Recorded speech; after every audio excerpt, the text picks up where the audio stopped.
By nightfall, the 4 teenagers had settled into their tent, unaware that their choice of campsite would become infamous. The lake was quiet, the kind of quiet that makes the world feel safe. But sometime in the early hours of June 5th, between 4 and 6 a.m., that silence was shattered. What happened inside and around that tent was not the work of a clumsy robbery, nor a drunken brawl. It was an attack carried out with force, precision, and rage. The assailant didn't walk into the tent. He struck from the outside.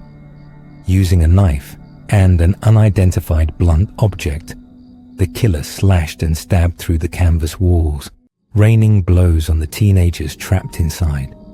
The tent, meant to protect them, became their prison. The details uncovered later paint a picture of horror.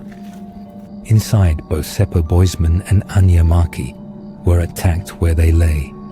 They never made it out. The killer stabbed and bludgeoned them through the fabric, their lives ending in the very place they had sought rest. But it was different for Mela, Ermeli Björklund. She was found outside, her body sprawled across the collapsed tent. She had been undressed from the waist down, and she suffered the worst of it. Multiple stab wounds, some inflicted even after her death. The violence toward her was far greater, almost personal. Whether she was dragged out or tried to escape, we don't know. What we do know is that her injuries told a story of fury and brutality.